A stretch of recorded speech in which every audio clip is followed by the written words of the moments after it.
ક્રિકેટની વાત આવે અને સટ્ટો રમવાની વાત આવે તેમાં જો ગુજરાતનું નામ ના આવે તો આ બધી વાત છે એ અધૂરી છે.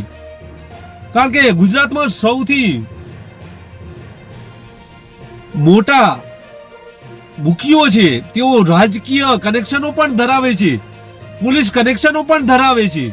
થોડા સમય પહેલા પોલીસે 1800 કરોડનો જે સટ્ટાની તપાસ કરી નાખી હતી. આ સમગ્ર તપાસમાં બુકી મહાદેવ એટલે કે સૌરભ ચંદ્રકાર સુધી કનેક્શન પહોંચ્યું હતું. મહાદેવ બુકીથી ચાલતા આ સટ્ટાના રેકેટમાં તપાસ ધીમે ધીમે આગળ વધી રહી હતી અને તેના છાંટા પોલીસ પર પણ ઉડ્યા હતા.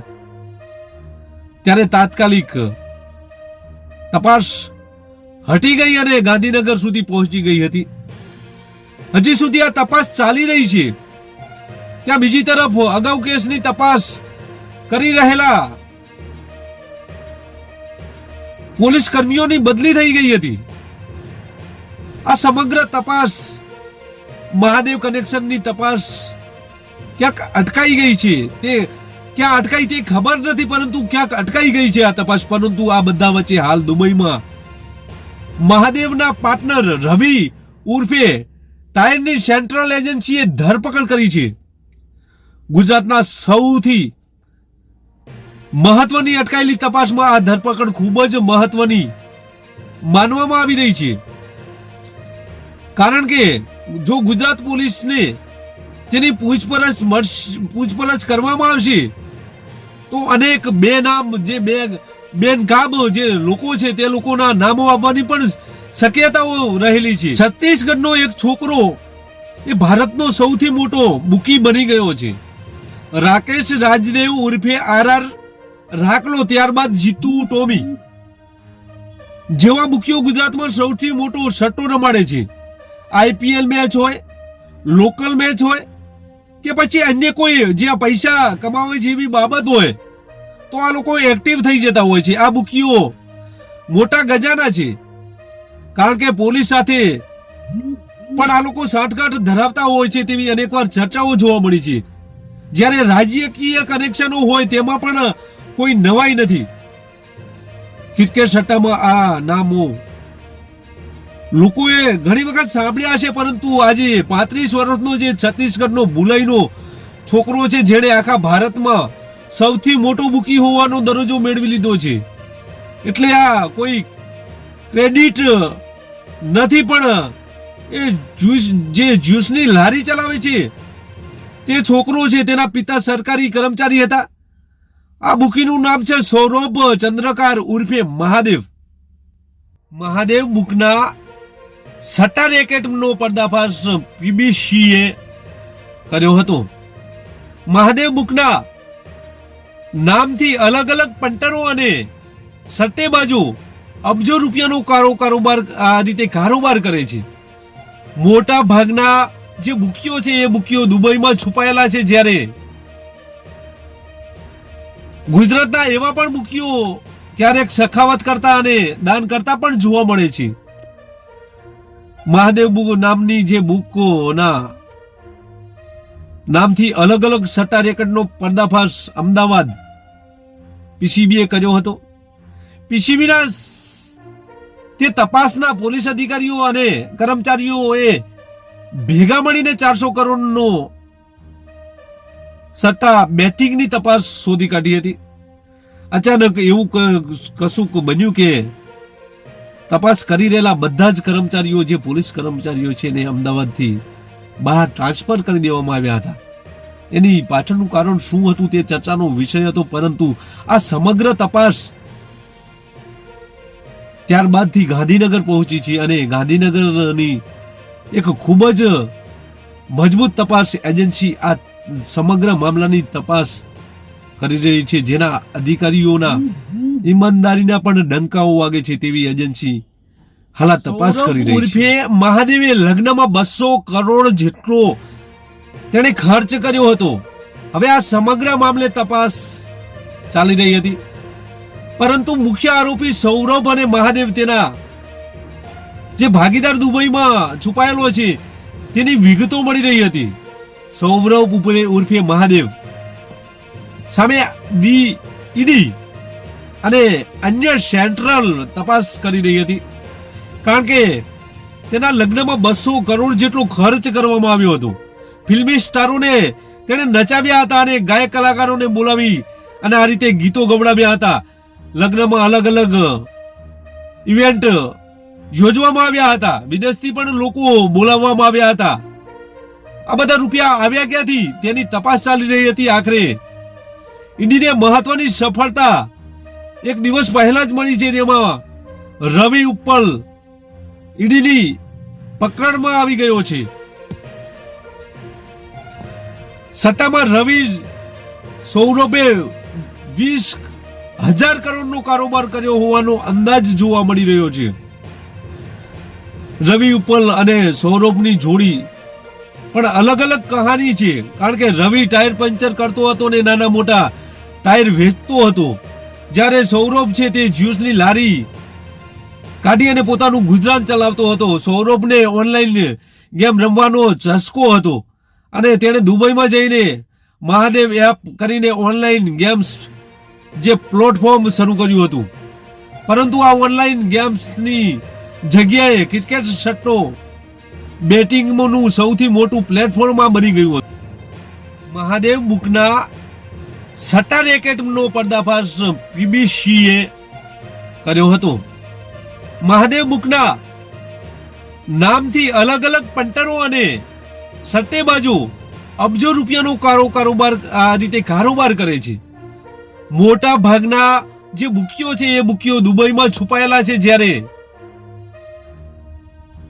ગુજરાતના એવા પણ બુકીઓ ક્યારેક સખાવત કરતા અને દાન કરતા પણ જોવા મળે છે.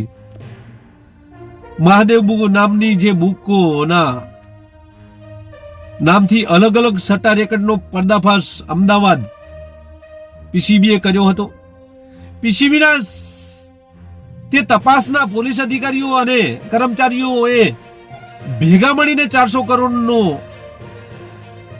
સટ્ટા બેટિંગની તપાસ શોધી કાઢી હતી. અચાનક એવું કશુંક બન્યું કે તપાસ કરી રહેલા બધા જ કર્મચારીઓ, જે પોલીસ કર્મચારીઓ છે ને અમદાવાદથી બહાર ટ્રાન્સફર કરી દેવામાં આવ્યા હતા. એની પાછળનું કારણ શું હતું તે ચર્ચાનો વિષય હતો, પરંતુ આ સમગ્ર તપાસ ત્યારબાદથી ગાંધીનગર પહોંચી છે અને ગાંધીનગરની એક ખૂબ જ મજબૂત તપાસ એજન્સી આ સમગ્ર મામલાની તપાસ કરી રહી છે, જેના અધિકારીઓના ઈમાનદારીના પણ ડંકાઓ વાગે છે તેવી એજન્સી હાલ તપાસ કરી રહી છે. ગુજરાતના જે બુકીઓ છે, જે સટોડિયાઓ છે, તે લોકોમાં હવે ફફડાટ જોવા મળી રહ્યો છે, કારણ કે ગુજરાતમાં થયેલા 1400 કરોડના સટ્ટાકાંડમાં પણ તેનું કનેક્શન હોવાનું સામે આવ્યું છે. હવે રવિ ઉપ્પલથીની પૂછપરછ ગુજરાતની તપાસ એજન્સી કરે તેવી શક્યતાઓ જોવા મળી રહી છે, કારણ કે રવિ ઉપ્પલથી ગુજરાતમાં તમામ કનેક્શનો સામે આવશે અને જે ભાડે બેંક એકાઉન્ટ કે ડોક્યુમેન્ટ લેવામાં આવતા હતા તે આખું રેકેટ પણ સામે આવશે, જેના કારણે ગુજરાતના બુકી અને સટોડિયામાં અત્યારથી જ ફફડાટ જોવા મળી રહ્યો છે. ઉલ્લેખનીય છે કે દેશની સેન્ટ્રલ એજન્સીના રડાર પર સૌરભ ચંદ્રકાંત જે છે તે પણ છે અને તે પણ ટૂંકા સમયમાં ભારતની એજન્સીની આ પકડમાં આવી રીતે આવી શકે તેવી શક્યતાઓ છે. ક્રિકેટ સટ્ટાને જેમ કંપની ચલાવી શકાય તે રીતે આ સૌરભ કેવી રીતે ચલાવી તે કરી બતાવ્યું હતું. તેમની એપ્લિકેશનમાં સટ્ટો રમવાનારને કોઈ તકલીફ ન પડે તે માટેની દુબઈની અંદર એક કોલ સેન્ટર બનાવવામાં આવ્યું હતું અને તે રીતસર સટોડિયાઓને મદદ કરતા હતા.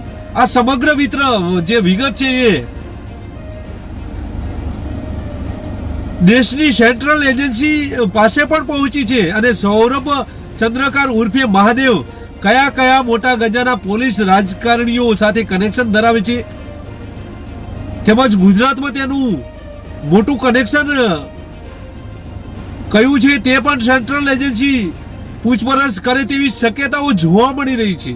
એટલે ગુજરાતના જે સટોડિયાઓ જે છે અને જે વ્યક્તિ છે તેની સાથે જે સંબંધ જે સંપર્ક ધરાવે છે આવા લોકોમાં પણ ફફડાટ હાલ જોવા મળી રહ્યો છે.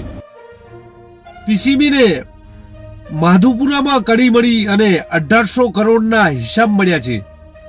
અગાઉ ગુજરાતમાં જે ક્રિકેટ સટ્ટો અત્યાર સુધીનો સૌથી મોટો સટ્ટો અમદાવાદ પીસીબીએ ઝડપી પાડ્યો હતો. પીસીબીને છેલ્લા ઘણા મહિનાથી એક કંપનીના એકાઉન્ટ જે છે ખાતું છે તેમાં કરોડો રૂપિયાનું ટ્રાન્ઝેક્શન થતું હોવાની બાતમી મળી હતી. જે સંદર્ભે પીસીબીએ આ સમગ્ર મામલે તપાસ કરી હતી અને માધુપુરા વિસ્તારમાં એક કડી મળી હતી અને એક બે નહીં પરંતુ 800 કરોડનો જે હિસાબ છે તે આ ખાતામાંથી મળી આવ્યો હતો. ત્યારબાદ અત્યાર સુધીના સટ્ટાની રેકેટમાં પીસીબીએ સૌથી મોટી જે સફળતા કહેવાય એ સફળતા આ મેળવી હતી. આ તમામ રૂપિયાઓનો હિસાબ સિંગાપુર અને દુબઈથી હવાલા મારફતે થતો હોવાનો ખુલાસો થયો છે. તેમજ ઘરે સામાન્ય વ્યક્તિ એટલે કે કોઈ અજાણ્યા વ્યક્તિના એકાઉન્ટમાં આ રૂપિયા કંપની એકાઉન્ટમાં જતા હતા. આ જે કંપની છે એ સટ્ટા રમવા માટે ઉપયોગ લેવામાં આવતી હોવાનું પણ સામે આવ્યું છે. આ ખુલાસો થયો છે કે આટલા મોટા જે રૂપિયા છે એ આ રીતે આવતા હતા. આ રીતે જે તપાસ કરવામાં આવી છે અને તેમાં તપાસ દરમિયાન આ નીકળી આવ્યું છે. સૌથી મોટો ક્રિકેટ સટ્ટાનો જે જેકેટનો પર્દાફાશ કહેવાય તે પર્દાફાશ આ કર્યો છે. સૌથી મોટો ક્રિકેટ સટ્ટાનો જે રેકેટનો જે પર્દાફાશ છે એ અમદાવાદ ગુજરાતના ઇતિહાસમાં ક્રિકેટ સટ્ટામાં સૌથી જે વ્યવહાર છે વ્યવહારનો જે પર્દાફાશ છે અમદાવાદ પીબીસીએ કર્યો હતો. અમદાવાદ પીબીસીના પોલીસ ઇન્સ્પેક્ટર જે તરલ ભટ્ટને માહિતી મળી હતી કે કેટલીક કંપનીઓની અંદર કરોડો રૂપિયાના જે ટ્રાન્ઝેક્શન છે તે થઈ રહ્યા છે અને સામાન્ય વ્યક્તિનું જે એકાઉન્ટ છે એ સામાન્ય વ્યક્તિનું છે ને એના ખાતામાં જે આ પૈસા છે એ જઈ રહ્યા છે. ત્યારે આ જે તમામની જે તપાસ કરવામાં આવે છે અને અલગ અલગ જગ્યાએ આ સટોડિયાઓ જે છે એ સટોડિયાઓ આ રીતે આ જે એકાઉન્ટ છે જે ખાતું છે તેનો ઉપયોગ કરવામાં આવી રહ્યો હતો. અલગ અલગ જગ્યાએથી સટ્ટાની પોલીસને તપાસ કરવા માટે જે પ્રયાસ કરી રહ્યા હતા તે દરમિયાન આ જે છે ખાતું એ મળ્યું હતું અને ત્યારબાદ તપાસ કરવામાં આવી હતી. તે સમયે અમદાવાદના માધુપુર વિસ્તારમાં આવેલા સુમિલ કોમ્પ્લેક્સમાં પીબીસીની ટીમે દરોડા પાડ્યા હતા અને પીબીસીએ અહીંયા રેડ કરી હતી. તે દરમિયાન 7 mobile, 3 laptop, 536 chequebook, 338 debit card, 14 POS machine, 193 sim card, 7 PAN card, 83 કંપનીઓના સિક્કા, આ બધું મળીને કુલ 3.38 લાખનો મુદ્દામાલ કબજે કર્યો હતો. તથા આ કેસમાં ગુજરાતમાં અત્યાર સુધી કુલ 27 આરોપીઓની ધરપકડ કરવામાં આવી છે.